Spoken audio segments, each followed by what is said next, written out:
In many rural areas across the United States, especially in states like Texas, Alabama, and Florida, farmers are facing a growing problem: wild boars.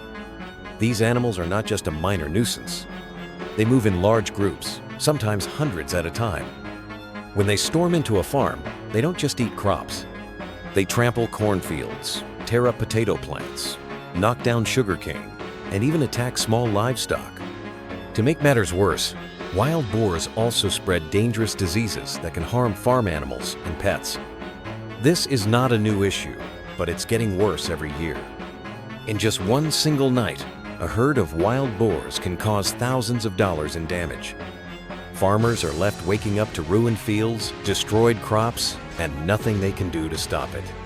Traditional solutions like electric fences, traps, or poison don't work well anymore. The boars are too many, too strong, and often too smart to fall for these methods. Some farmers have compared it to an invading army. They come in the night, destroy everything, and disappear back into the woods like nothing happened. That's why many farmers in Texas and other southern states have started using a new kind of defense: defensive trenches.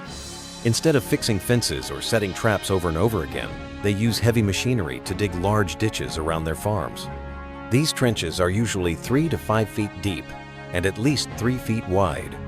The walls are cut steep, so wild boars can't jump over or climb out once they fall in. When the boars reach the crops, they are stopped by this natural barrier. They either get stuck in the trench or they turn around and head back to the forest. It's not the easiest solution, but it works. Trenches don't need electricity. They don't need chemicals. And they don't need someone to watch them all the time. They work day and night, quietly protecting the farm. Because of this, more and more farmers are choosing to dig trenches. For many, this has become the new standard in farm defense, especially in places where the wild boar problem is just too big to ignore. The results of using defensive trenches have surprised many farmers across the United States. At first, some people thought this method was too extreme. Digging massive ditches around farmland sounded like something from a war zone, not a farm. But over time, farmers started to realize that this simple idea actually works. Wild boars are strong and aggressive animals, but they have one weakness: they can't handle steep drops. When they come across a trench that's 3 to 5 feet deep, they get confused.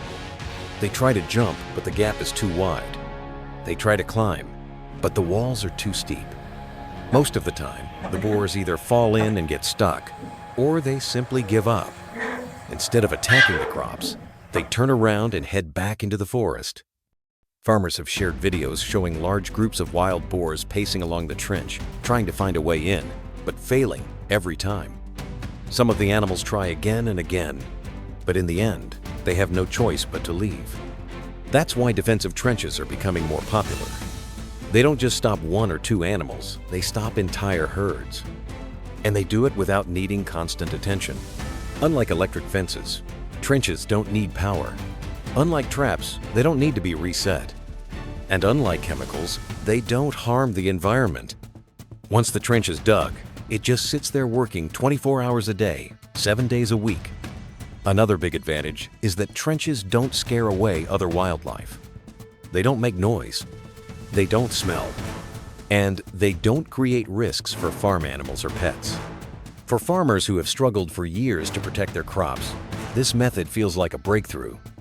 They no longer wake up in the morning to find their fields destroyed.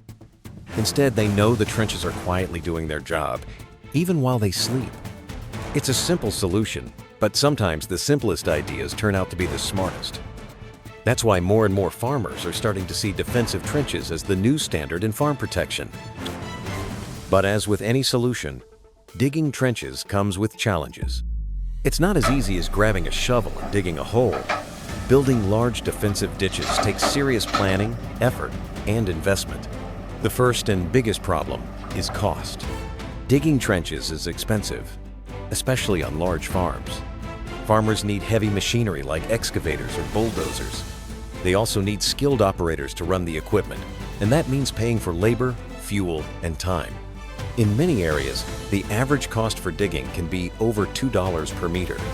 That might not sound like much at first, but it adds up quickly. A farm with 5, 10, or even 20 kilometers of land boundaries could end up spending tens of thousands of dollars, sometimes more. And the cost doesn't stop after the trench is built. There's also maintenance to think about. In places with heavy rain, trenches can start to fill up with mud. Over time, what started as a defensive ditch might turn into a shallow, muddy pool. When this happens, the trench no longer works as a barrier. Wild boars can walk right over it. That's why farmers need to build proper drainage systems. Sometimes they even need retaining walls or reinforced sides to keep the trench in shape. All of this adds more cost and more work. Another serious concern is safety. Deep trenches can be dangerous if they are not clearly marked. There have been accidents where tractors fell in, workers tripped at night, or trucks got stuck trying to cross. That's why it's important to place warning signs, install visible markers, and build safe crossings like small bridges or ramps for vehicles and workers. The terrain is also a big factor. Trenching works best on flat or gently sloped land. If the farm is located in a rocky area or in the mountains, digging becomes much harder.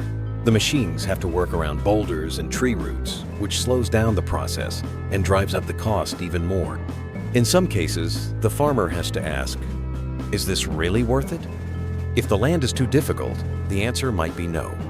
So while defensive trenches are effective, they are not a perfect solution for everyone. Farmers need to think carefully before deciding to invest in this method. It takes time, money, and ongoing care to keep the trenches working the way they should. When it comes to controlling wild boars, two main solutions stand out: digging trenches and hunting with guns. Each method has its unique advantages. Hunting is fast and effective for immediate population control. Farmers or hunters can go out, track down the boars, and reduce their numbers right away. It's also a tradition in many rural areas.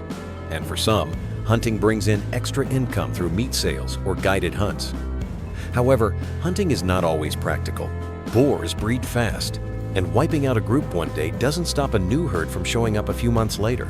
Hunting also takes time, effort, and sometimes puts people in risky situations, especially when dealing with large, aggressive boars.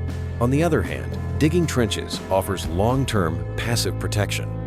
Once the trench is in place, it becomes a physical barrier that works day and night without any need for supervision. The boars can't jump over or climb out of these deep ditches, so they're forced to stay away from crop fields. Trenches don't require fuel, bullets, or manpower once they're built, and they don't disturb other wildlife or damage the environment.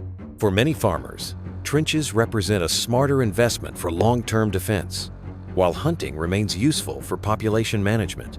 When used together, both methods can help keep farms safe from wild boar damage.